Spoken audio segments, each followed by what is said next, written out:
primeiros livros da Bíblia, os primeiros livros da Bíblia, que nós chamamos de Pentateuco, eles vão nos mostrar a história de como nasceu o povo de Deus. Os primeiros 5 livros da Bíblia vão nos mostrar como é que esse povo surgiu e como é que esse povo veio a fazer parte da história humana. Em Gênesis, por exemplo, nós lemos que Deus escolhe um homem e uma família. E dá para este único homem, para essa única família, a missão de abençoar todas as famílias da terra. Em Gênesis 12, nós vemos essa história. Deus chama Abraão e sua família.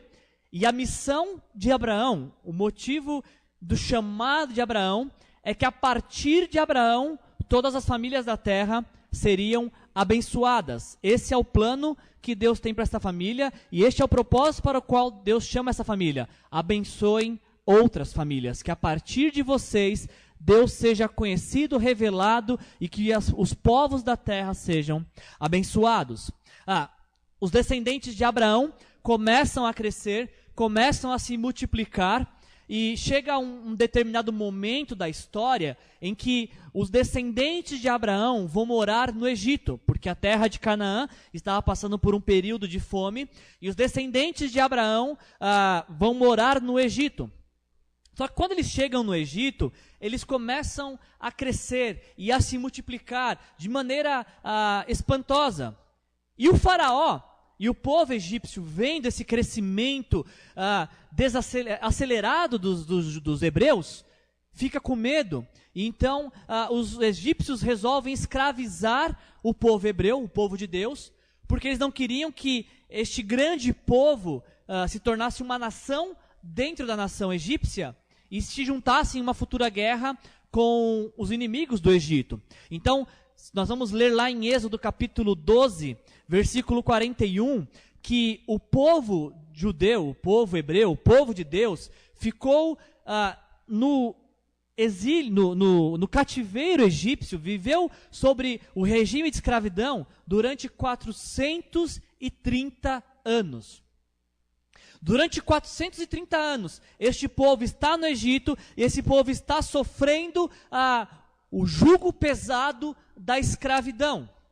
Então, mais uma vez, Deus escolhe um outro homem, agora Moisés, e este homem que Deus escolhe, Deus o levanta para que ele seja o libertador deste povo. Moisés seria o líder que tiraria o povo da escravidão e levaria o povo para uma nova vida, uma nova perspectiva de vida. Agora, eu quero chamar a sua atenção para um fato. Eu acabei de dizer que o povo ficou no Egito como escravo por 430 anos. Quantos anos que o povo ficou no Egito escravo? 430 anos como escravos. Isso significa que, se naquele grupo não tivesse ninguém com mais de 430 anos, vai que tem, né? Não sei, acho difícil. Se naquele grupo não tinha ninguém com maior de 430 anos, isso significa que o povo que Moisés está liderando, o povo que Moisés está libertando, nasceu no Egito, nasceu como escravo. Se você perguntasse para este povo que estava saindo do Egito, o que é ser escravo? Eles saberiam e descreveriam toda a rotina de um escravo, porque eles nasceram como escravos, e seus pais nasceram como escravos, e talvez até mesmo seus avós foram escravos. Então, a única realidade de vida que eles conhecem é a escravidão. E se você perguntasse para esse povo que está saindo, e o que é ser livre? Eles pensariam, livre? Não faço a menor ideia do que é ser livre. Quando Deus se revela para Moisés, e quando Deus chama Moisés para libertar o povo, Deus está fazendo o seguinte convite para este povo. Antes, nesse exato momento, vocês são escravos. O convite é que agora vocês serão livres. Vocês são dominados. Eu estou chamando vocês para dominarem. Vocês são vencidos. Eu estou chamando vocês para serem vencedores. Vocês não têm nada. Eu estou chamando vocês para terem tudo. Vocês moram de favor. Eu estou chamando vocês para realizar o sonho da casa própria, terem a casa própria de vocês. A vida de vocês gira em função de produzir para outros. Eu estou convidando vocês para produzir para vocês mesmos. Quando Deus levanta Moisés, ele faz esse convite. Deus não apenas está se propondo a libertar aquele povo da escravidão, como também está se propondo a dar uma terra de presente, aonde este povo irá se estabelecer como nação. E este é o convite que Deus faz para este povo. Se você ler os primeiros capítulos do livro de Êxodo, você vai perceber que Deus, ele dá sinais, ele faz grandes milagres para provar aquilo que ele está falando. Deus se propõe a libertar o povo, Deus se propõe a abençoar o povo e faz sinais e maravilhas para provar que quando ele quer fazer algo, não existe nada nem ninguém que o possa impedir. Quando Deus se propõe a fazer algo, não existe nada nem ninguém que o possa impedir. Deus livra o povo do cativeiro e os conduz para o deserto até este texto que nós lemos aqui de Números capítulo 13. E essa jornada, do dia que eles saíram do Egito, na noite de Páscoa, até chegar aqui em Cades Barneia, é uma jornada de 2 anos. Durante 2 anos, eles saem do Egito, caminham pelo deserto e chegam a Cades Barneia. Cades Barneia fica a 80 quilômetros de Berseba, que é a primeira cidade da terra de Canaã. Primeira cidade ao sul de Canaã, a terra que Deus estava dando para eles. Nesses 2 anos que eles passam no deserto, antes da gente entrar aqui nessa passagem que lemos de Números 13, tem 2 coisas que você precisa saber.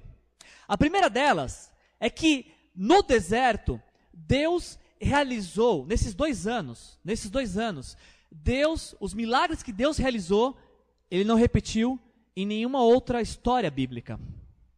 O que Deus fez nesses 2 anos não se repetiu na história humana.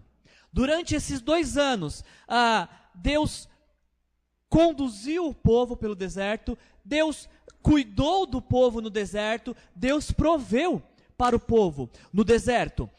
Para cuidar do seu povo no deserto, Deus fez com que pão caísse do céu, Deus fez com que água jorrasse da rocha, Deus deu uma lei para que deveria conduzir este povo, Deus fez com que cordonizes caíssem do céu para que eles pudessem se alimentar de carne, e a bênção de Deus durante esses 2 anos do deserto é tão grande, mas tão grande, que durante o dia tinha uma nuvem que os cobria e os protegia do sol do deserto, mas também que os conduzia, e à noite uma coluna de fogo aparecia que os protegia do frio. E esses 2 anos é um período tão abençoado que diz a palavra de Deus que nem as roupas deles e nem as sandálias se estragaram. Você consegue imaginar o que é isso? Você ficar 2 anos com uma roupa que não se estraga? Eu tenho uma teoria pessoal. Eu acho que eles nem engordaram. Porque se a roupa não estragou, não tinha por que perder a roupa. Se eles não engordaram, não perderam a roupa. Imagina o que deve ser comer 2 anos e não engordar. Deleta essa parte, isso é bobeira minha. Mas o fato é que 2 anos comendo comida que cai do céu, bebendo água que sai da rocha, a roupa que não se estraga. Durante 2 anos, Deus está cuidando deste povo. A primeira coisa que nós precisamos saber, o primeiro fato que nós precisamos saber é este: no deserto, Deus sustenta o seu povo. Essa é a primeira informação que você precisa ter desses 2 anos. No deserto, Deus sustenta o seu povo. Mas a segunda informação que você precisa ter, antes de entrarmos em Números capítulo 13, é que mesmo Deus fazendo com que comida caísse do céu, mesmo que Deus fazendo água sair da pedra, mesmo Deus dando uma lei pela qual esse povo deveria viver. Mesmo Deus preservando até mesmo a roupa e a sandália, mesmo assim, este povo demonstra uma imensa ingratidão e rebeldia contra Deus. Se você tiver com a sua Bíblia aberta em Números capítulo 11, se você ler Números capítulo 11, em Números capítulo 11 nós vemos um pouquinho do sentimento desse povo. Deus está cuidando, Deus está protegendo, Deus está provendo. Mas Números 11, versículos 4 e 5 mostra um pouco do coração desse povo. Números 11, 4 diz assim, um bando de estrangeiros que havia no meio deles encheu-se de gula, até os próprios israelitas se tornaram a queixar-se e diziam, se tivéssemos carne para comer. Nós nos lembramos dos peixes que comíamos de graça no Egito, e também dos pepinos, das melancias, dos alhos porós, e das cebolas e dos alhos. Mas agora perdemos o apetite, nunca vemos nada, a não ser este maná. Durante 2 anos Deus está sustentando esse povo, mas durante 2 anos o povo reclama de fome, o povo reclama de sede, o povo faz um bezerro de ouro e adora este bezerro no lugar de Deus. O povo se rebela contra a autoridade de Moisés. E se não bastasse tudo isso, o povo ainda está pensando, poxa, será que não era melhor a vida no Egito como escravo? Primeira informação que você precisa ter, no deserto Deus cuida do seu povo. Mas a segunda informação que você precisa ter nessa noite para ler esse texto é que no deserto o povo demonstra rebeldia e ingratidão por tudo aquilo que Deus é e por tudo aquilo que Deus está fazendo. Mas mesmo o povo reclamando, mesmo o povo se rebelando contra Deus, Deus ainda cumpre a sua promessa e leva o povo até a terra que ele havia prometido. E como o processo se repete, Deus escolhe Abraão para formar um povo, Deus escolhe Moisés para libertar esse povo, agora Deus escolhe 12 homens que vão entrar na terra e conhecer essa terra que Deus está provendo. Esses homens, eles estão em Cades Barneia e eles fazem uma viagem de aproximadamente 80 quilômetros para conhecer toda a terra que Deus estava dando. 12 líderes da nação, um líder de cada tribo, que Deus permite que vislumbre a promessa que os seus antepassados esperavam. Só que aí como a gente leu em Números 13, esses 12 homens vão reconhecer a terra. E aí eles voltam, eles trazem 2 relatórios. Eles chegam diante de toda a comunidade e o pessoal pergunta, e aí, como é que foi a viagem? Fala da terra, como é que é essa terra que Deus está dando? Eu vou dizer uma coisa, eita terra boa. Pense em uma terra boa. É muito melhor do que você está pensando. A terra é tão boa, mas tão boa que o cacho de uva precisa ser carregado por 2 pessoas. O lugar é maravilhoso, o lugar é lindo, a terra ela é própria para o plantio e ela nos levará à prosperidade. E o pessoal se anima, poxa, que bom, esse é o presente que Deus está nos dando. Esse é o presente que Deus está nos dando. Porém, Números 13, 28, a terra é boa, mas gente, vai dar um trabalhão conquistar essa terra. Mas a terra não é boa? A terra é ótima, mas tem gigante, tem muro, tem que ralar, vai ter que trabalhar. Olha, o que Deus prometeu realmente é muito bom, mas vai dar um trabalhão, gente, vai dar um trabalhão para a gente. E aí, diante desse relatório negativo dos 10 espias, Caleb e Josué, que completavam o grupo dos 12, Caleb e Josué ficam indignados. Caleb e Josué protestam contra esse relatório negativo e faz com que o povo, a intenção de Josué e Caleb é que o povo não olhe para as dificuldades, que o povo não fique olhando para o trabalho a ser realizado. Josué e Caleb tentam desviar a atenção do povo para onde ela deve estar, na promessa de Deus, naquilo para o qual Deus os chamou, para receber aquilo que Deus está dando. 10 estão falando, dá muito trabalho. Até que é boa, mas vai dar muito trabalho. Josué e Caleb estão falando, gente, é tudo o que nós precisamos, é a promessa de Deus para as nossas vidas. Infelizmente nesse caso, a maioria vence. Dos 12 espias, 10 dão um relatório negativo e influenciam toda a nação. Todo o povo fica influenciado, porque os 10 espias, eles estavam olhando para as dificuldades. Caleb e Josué estavam olhando para a bênção que Deus estava preparando. A maioria vence, os espias espalham esse relatório negativo, e a consequência disso é que esses 10 conseguem influenciar toda a nação, e aí então toda a nação começa a se questionar, capítulo 14, será que não era melhor a gente voltar para o Egito? E eles até falam isso em capítulo 14, versículo 4. Disseram uns aos outros, escolheremos um chefe e voltaremos para o Egito. O final dessa história, se você é leitor da Bíblia, você conhece. O final dessa história é que este ato de rebeldia faz com que esse povo seja condenado. E uma viagem que era de 80 quilômetros, talvez uma viagem de dias, se transforma em 40 anos. O povo está em Cades Barneia, Berseba está à frente. Era só atravessar e fazer esse caminho que os espiões fizeram. O povo se rebela, e a consequência é que Deus então muda a rota, e eles vão fazer uma jornada de 40 anos. Todos os que rejeitaram esse presente de Deus, essa terra prometida, morreram no deserto. E nesses 40 anos se formou uma nova geração que conquistaria e viveria tudo aquilo que Deus havia prometido. Os 10 espiões que deram um relatório negativo morreram, e a consequência de sua rebeldia, e a consequência do seu relatório negativo, é que toda a nação, e inclusive seus filhos, ficaram vagando no deserto durante 40 anos.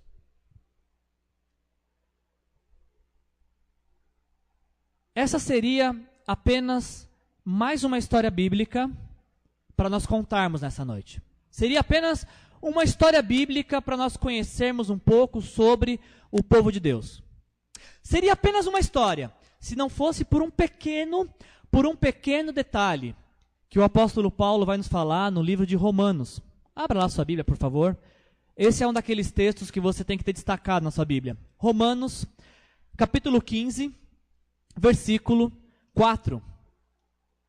Essa história que eu contei para vocês seria apenas mais uma história, se não fosse as palavras do nosso amigo Paulo, apóstolo Paulo, em Romanos, capítulo 15, versículo 4.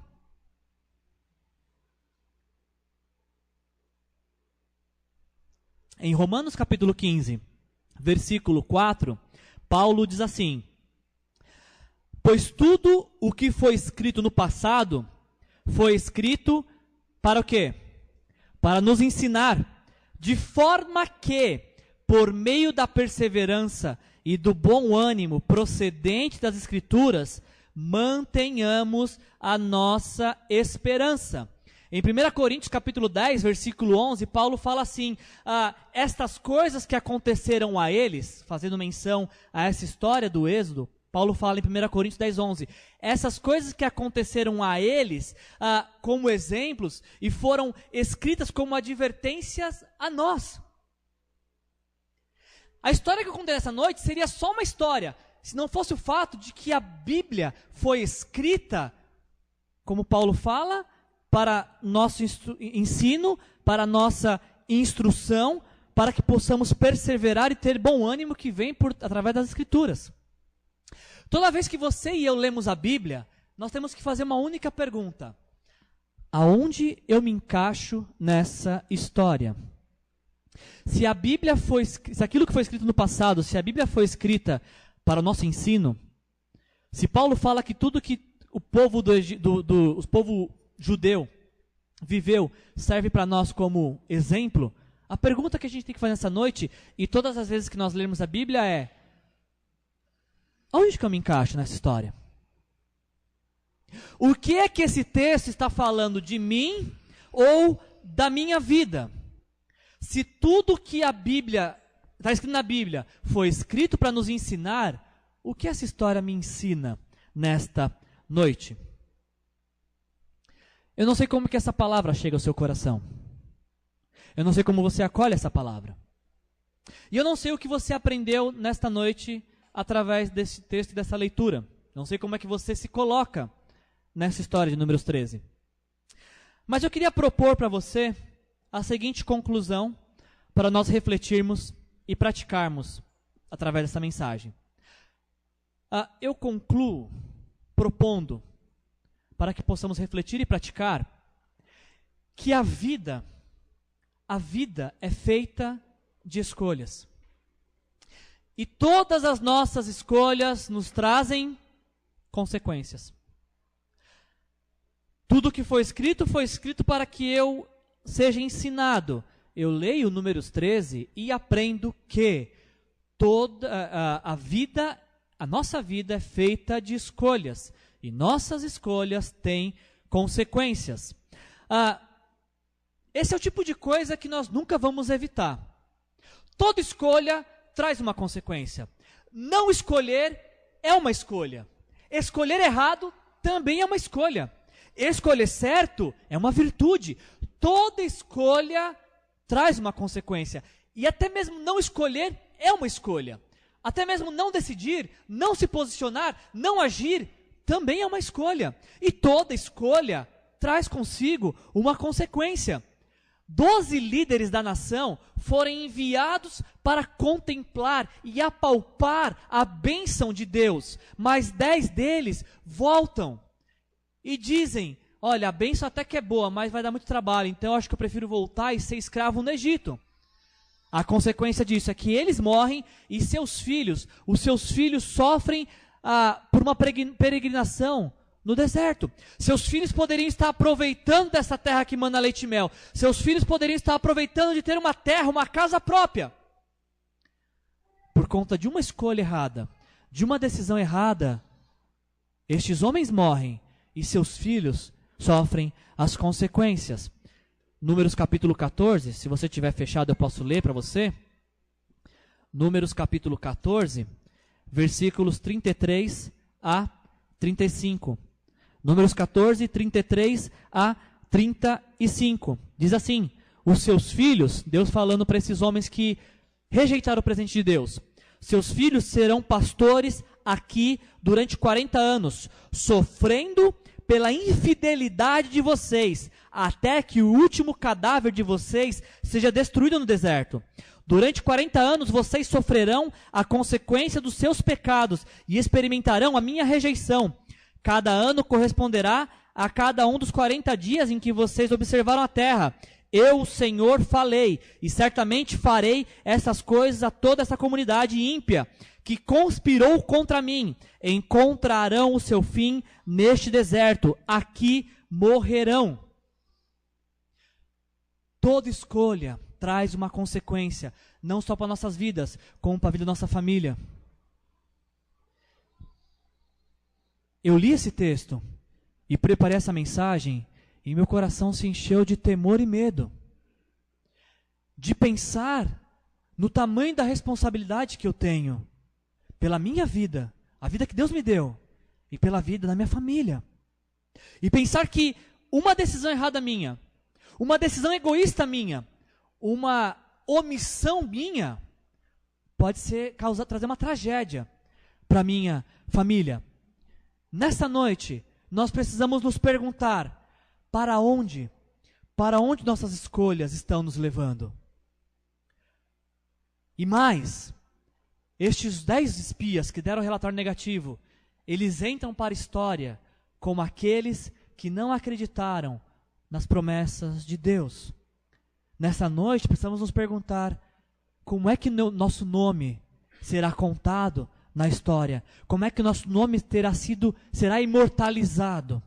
O nome desses 10 espias foi imortalizado, como os 10 que não acreditaram em Deus. Caleb e Josué tiveram seus nomes imortalizados na história, como os 2 que acreditaram naquilo que Deus poderia fazer e que queriam receber aquilo que Deus estava dando.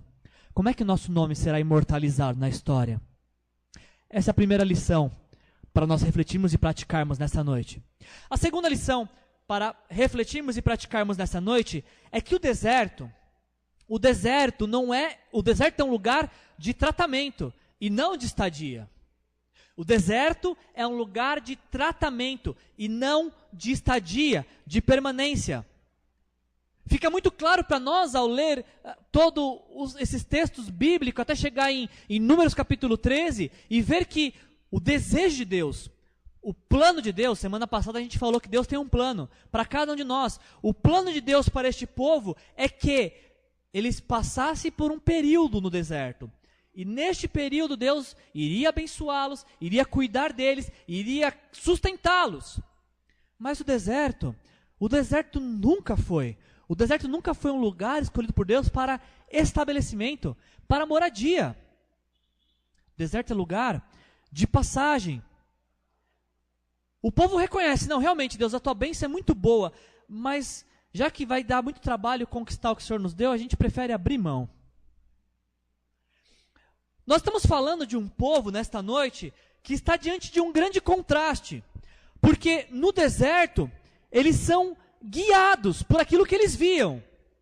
Eles viam a nuvem que os conduzia, eles viam a coluna de fogo que estava ali presente, eles viam comida cair do céu, eles viam água sair da rocha. No deserto, este povo está sendo guiado pelo que vê. Mas na terra prometida, eles seriam guiados por aquilo que eles criam. Deus está prometendo, Deus está provendo, Deus nos trouxe até aqui. Esse é o contraste. O povo que vivia no deserto era conduzido pelo que via. E agora, eles teriam que ser conduzidos pela fé, por suas crenças. O povo que vivia no deserto era sustentado por Deus. Deus trazia comida, Deus providenciava água. Agora em Canaã, eles seriam abençoados pelos seus esforços. Eles trabalhariam e Deus abençoaria seus trabalhos. Eles lutariam e Deus ia junto com eles na batalha. No deserto, esse povo estava descansando. Em Canaã, eles teriam que trabalhar. No deserto, eles estavam aprendendo. Mas em Canaã eles teriam que colocar em prática tudo aquilo que eles aprenderam. Agora, imagine você nessa situação. Imagina você fazendo parte deste povo que durante 2 anos está sendo sustentado por Deus. Se eu te perguntasse, o que você prefere? Pão que cai do céu ou trabalhar a terra para que a terra dê o seu sustento? O que você ia preferir? Se você fizesse parte desse povo, eu te perguntasse, o que você prefere? Que uma nuvem conduza os seus passos e direcione para onde você deve ir? Ou você prefere caminhar pela fé, pelas suas crenças, pelas suas convicções? Se você fizesse parte desse povo, eu perguntasse para você, o que você prefere? Descansar ou trabalhar? Qual seria a sua resposta? Percebam em Números 13 que eles não reclamam da promessa de Deus, dizendo que a promessa é ruim. Percebam em Números 13 que eles não questionam se Deus tem poder ou não para levá-los à conquista. A questão aqui é muito simples. Eles teriam que abrir mão de uma vida fácil para uma vida difícil. Eles teriam que abrir mão das coisas que vêm de mão beijada para poder contar com a bênção de Deus que ajuda aquele que se esforça. E sabe, gente, esse é um texto tão antigo. Números 13 é um texto tão antigo, mas ele é um texto, ao mesmo tempo que ele é antigo, ele é muito atual para os nossos dias, porque a maioria das pessoas quer ser carregada, quer ser sustentada, ao invés de andar com as suas próprias pernas. Números capítulo 13 é muito atual, e é por isso que nós aprendemos com ele nessa noite, porque muitos querem viver de milagres atrás de milagres, mas não têm a mesma disposição para obedecer à direção que Deus está dando. Quantas pessoas que eu e você não conhecemos, que querem ganhar muito trabalhando pouco. Ter um bom casamento sem investir no relacionamento. Ter uma grande fé sem se relacionar com Deus. Quantas pessoas nós não conhecemos assim? Nós estamos vivendo um momento na história do cristianismo onde as pessoas, a maioria não quer fazer, a maioria quer receber. E Deus está dando uma direção para aquele povo. Deus está conduzindo aquele povo para viver uma vida abençoada. E este povo diz: eu até quero, Deus, mas se vai dar muito trabalho, deixa para lá. Existem raros períodos na nossa vida no qual Deus nos chama para o deserto, para um tempo de tratamento. O problema é que a maioria de nós transforma o deserto em lugar de estadia e prefere ficar no deserto recebendo tudo de mão beijada, ao invés de se esforçar para receber aquilo que Deus está dando. Aqui nós temos em cena a mentalidade de um escravo e a mentalidade de alguém que é livre. A mentalidade de um escravo: eu quero receber sem esforço. A mentalidade de alguém que é livre: eu vou me esforçar acreditando que Deus abençoará o trabalho das minhas mãos. A mentalidade do escravo: eu preciso tanto ser cuidado. A mentalidade de alguém que é livre: eu vou dar para outros aquilo que Deus já tem me dado. A mentalidade de alguém que é escravo é aquilo que eu estou chamando da síndrome de gafanhoto. Você conhece a síndrome de gafanhoto? Números 13 e 33. Nós olhamos para o povo e parecemos gafanhoto diante deles e eles diante de nós. A síndrome de gafanhoto é uma mentalidade escrava de que pensa: eu não sou capaz de fazer nada. Mas a mente de um livre é aquela que gira em torno da convicção de que o Deus que chama é o Deus que vai fazer, é o Deus que vai ajudar, é o Deus que vai contribuir. Olha o que Caleb fala em Números capítulo 14, versículos 7 a 9. Olha a mentalidade de Caleb em Números 14, versículo 7. Josué, filho de Num, e Caleb, filho de Jefoné, dentre os que haviam observado a terra, rasgaram suas vestes e disseram a toda a comunidade de israelitas: a terra que percorremos em missão de reconhecimento é excelente. Se o Senhor se agradar de nós, Ele nos fará entrar nessa terra, onde mana leite e mel com fartura, e dará a nós. Números 14, 9. Somente não sejamos rebeldes contra o Senhor, e não tenham medo do povo daquela terra. Olha a cabeça de alguém que é livre. Porque nós os devoraremos como se fossem pão. A proteção deles se foi, mas o Senhor está conosco. Não tenham medo deles. Eu nunca li na Bíblia, não me lembro de ter lido na Bíblia, algum texto que nos encoraja a viver de forma omissa, viver de forma leviana, viver uma vida sem propósito. Eu não me lembro de um texto que diz assim: não faça nada. Deixa a vida te levar, a vida leva eu. Isso não é nem bíblico, é música de alguém. Agora, o que eu leio constantemente na Bíblia é a instrução e o encorajamento para a perseverança. Por 32 vezes a palavra perseverança aparece na Bíblia. E um dos textos que a palavra perseverança aparece diz assim: assim, ainda resta um descanso sabático para o povo de Deus. Pois todo aquele que entra no descanso de Deus também descansa das suas obras, como Deus descansou das suas. Portanto, Hebreus 4:11, portanto, esforcemo-nos por entrar nesse descanso, para que ninguém venha a cair, seguindo aquele exemplo de desobediência. A Bíblia vai nos trazer encorajamento para perseverarmos em conquistar tudo aquilo que Deus tem colocado diante de nós. E por fim, uma boa conclusão, uma lição prática para nós desse texto é que o melhor lugar para se estar é no lugar que Deus diz que devemos estar. Deus está direcionando: vão para a terra prometida, lá eu os abençoarei. Eu não tenho dúvida que estar onde Deus nos direciona é o melhor lugar para estarmos. Este povo não acreditou. Este povo falou: não, a gente prefere voltar a ser escravo. E a consequência de quem anda sem direção é que fica vagando, fica perdido e sem rumo, como este povo ficou no deserto durante 40 anos. Ao sair daqui dessa noite, pergunte-se, como eu me perguntei ao preparar essa mensagem: será que eu estou vivendo? Será que eu estou vivendo de acordo com a vontade de Deus para a minha vida?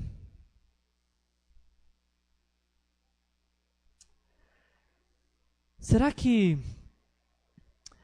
a minha mentalidade e a minha fé é de alguém que pensa como um escravo ou com alguém que pensa como um livre?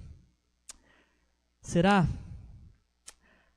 que para onde as minhas escolhas estão me levando? Para onde as minhas escolhas estão levando a minha vida? Lembre-se que os nossos pecados, eles sempre nos levarão a nos rebelar contra Deus e nos afastarão do melhor que Deus tem nos reservado. Os nossos pecados fazem com que a gente fique vagando, com uma vida sem rumo, perdida, sem propósito, sem nexo.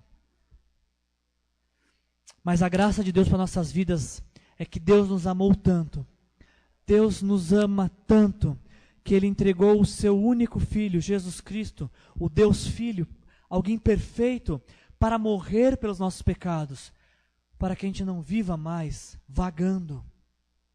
Jesus Cristo morreu pelos nossos pecados, Jesus Cristo ressuscitou para que a gente não fique vagando, mas para que a gente tenha uma direção, um propósito, um lugar. Jesus morreu para que eu e você possamos ter vida eterna. E existe uma promessa em 1 João capítulo 1, versículo 9, que diz que se confessarmos nossos pecados, Ele, Deus, é fiel e justo, não só para nos perdoar, mas para purificar nossas vidas. Eu não sei como é que você entra neste lugar nessa noite, como é que você recebe essa mensagem nessa noite. Eu não sei se você, ouvindo essa mensagem, percebe que as suas escolhas erradas, baseadas no pecado, tem feito com que você viva com uma mentalidade de escravo, ou feito a sua vida ficar sem rumo, ou até mesmo se os seus pecados têm conduzido a sua vida para que você duvide daquilo que Deus tem te proporcionado, duvide que Deus é tão bom quanto Ele fala que Ele é. Mas eu quero te convidar nessa noite, agora, a fechar os seus olhos e entender que Deus tem um plano para a sua vida. Eu quero te convidar nessa noite a orar e pedir perdão a Deus e pedir que, ao perdoar os seus pecados, que Deus possa te mostrar qual é a vontade dEle para a sua vida. A proposta que eu tenho para nós nessa noite é muito simples. Que tal se a gente se entregar a Jesus nessa noite, reconhecê-lo como Senhor e Salvador de nossas vidas? O que você acha da gente nessa noite pedir perdão pelos nossos pecados, todos nós, e pedir que Deus nos mostre mais uma vez qual é a sua vontade para nós? O nosso Deus é o Deus do recomeço. O nosso Deus é um Deus que reconstrói qualquer história. E se nessa noite confessarmos nossos pecados, Ele nos perdoará, Ele nos purificará e nos dará uma nova história para viver. A Bíblia foi escrita para que nós possamos aprender através das lições dessas personagens bíblicas. O que eu aprendo nessa noite é não desistir do sonho de Deus, me esforçar para alcançar aquilo que Deus colocou diante de mim e acreditar que o melhor lugar para se estar é no lugar que Deus diz que eu devo estar.